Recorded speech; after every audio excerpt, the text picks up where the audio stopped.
What's up, YouTube? So today I want to talk about a little music theory hack for dance music. So this is going to help your main leads or melodic lines really pop in a track. Anyway, without further ado, let's dive in and have a look. So often when we're writing dance music or electronic music in general, our tracks tend to remain quite diatonic. So what that means is there aren't too many chord changes and stuff in the track.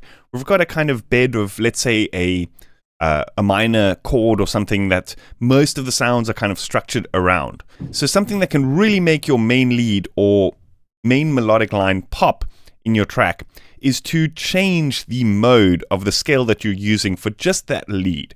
So what I mean by that is, often we think of scales as just major or minor, but within each of those scales, there's several different modes, and those govern a different kind of tone to the overall scale. I'm going to talk about my favorite ones. I'm not going to go through all of them because you can obviously get quite complex, especially when you start looking at world music and stuff like that. But for this, I'm just going to show you some of my favorite modes that I like to use. So anyway, in this example, I've got a track that's in D sharp. Most of the elements that are playing in the track are pretty much the root note. They're playing a D. There's a couple of minor chords here and there.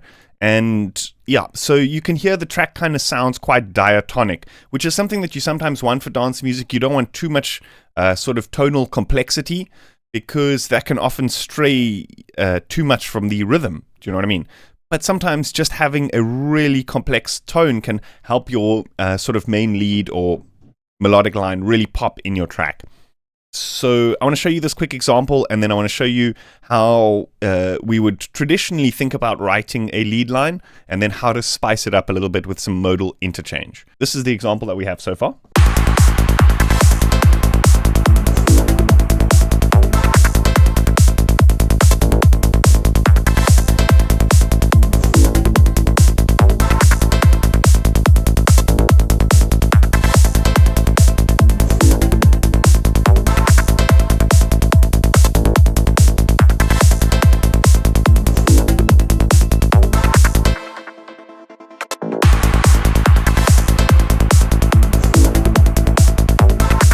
So like I said, the chords and the leads and stuff in this part are pretty basic, but often I find that that contrast between a section of the track that is quite basic and quite diatonic into something that's more harmonically complex can really create a nice transition. I'm going to add in an instance of phase plant here just because I've got a selection of presets from my latest pack, which I've been using quite a bit lately. There's a particular one here, Cosmic Dust, which I really like. And so I quickly just want to transpose this to the key of the track that we're working on, which is D sharp. So I'm going to transpose this by +3. Just want to confirm to see. In fact, we're not working in D sharp. We're working in A, which is -3.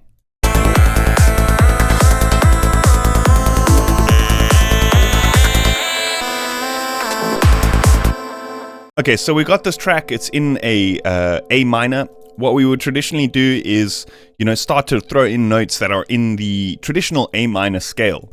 So for those who don't know, I transpose everything that I write just to make it easier for you folks to copy along. When I do my midis, it's all going to be in C. I just find learning the scales and modes in a particular key and then transposing it is just so much easier, both visually and for you folks to follow. So imagine if the track was in C. So we're just going to write a C minor scale or a C minor melody.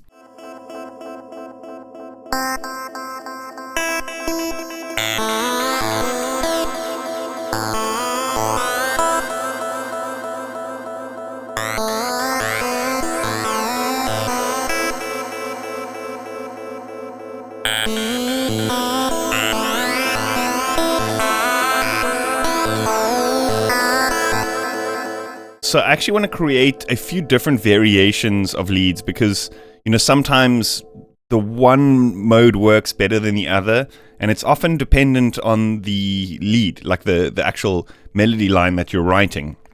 So this kind of thing often works with the phrygian example, where we have a root leading to the 10th note, so it goes C to the D. But if we want something that's like below to the C, so like from the A sharp to the C, this often works better in a melodic minor context.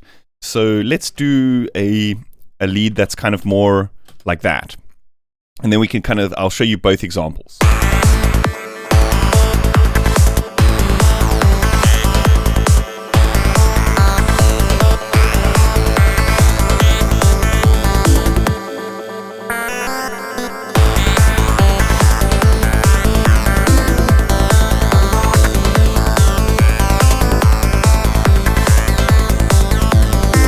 Okay, cool. So we've got our two leads. One which is, you know what I'm actually going to do? Is I'm going to copy this over. Let's duplicate this. And so now we can just A-B them. We've got one lead which is going to work better in the melodic minor context and one which is going to work better in the phrygian context. So what am I talking about? What does all this stuff mean? So if we have a look at all of these notes, the C, D, D sharp, these are all notes which are in the traditional C minor scale. If we take the D, and we simply just shift it down to C sharp, what we've done now is we've created the C phrygian mode.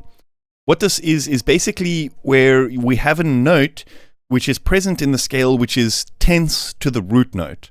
So often I find that these tenths to the root note, like this modes that are tenths to the root note, tend to be my favorite, but it's because a lot of the time with dance music, a lot of the sounds revolve around the root note. And I think perhaps that's why those are my favorite scales, because it allows you to create a sound that relates to the root note, but with a slightly more tense or slight more spice to it, let's say.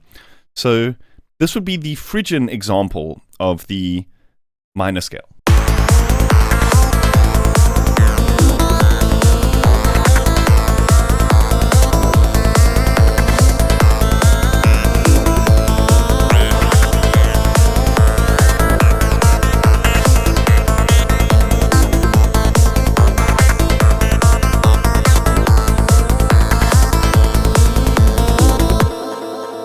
And then the other one of my favorites, like I said, is also something that's tenths to the root, but it doesn't go up, it goes down.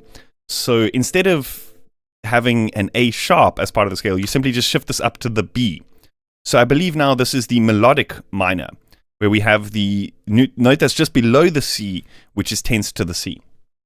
This kind of often sounds a little bit infected mushroomy.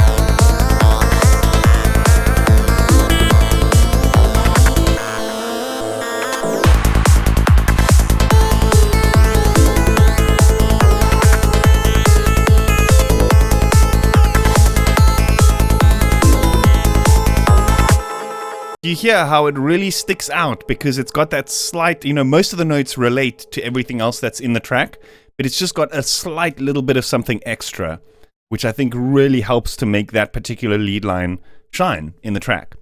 So there's a couple of rules that I like to, tell myself when I'm doing this kind of thing is just keep it simple. Don't do too many overlaying modes and, don't go from one mode to the next mode to the next mode. In my opinion, this generally works better when you have a pretty diatonic track, like I said, something that sounds a little bit harmonically dull, and then you transition into something that's got a lot more harmonic color, and then perhaps transition out of it. And yeah, keep it simple. Don't try to overcomplicate things. Just do a little bit of extra spice in your melodies for your lead lines, and it will really help to make it pop. So anyway, I think that's about it for today. I hope you guys enjoyed that.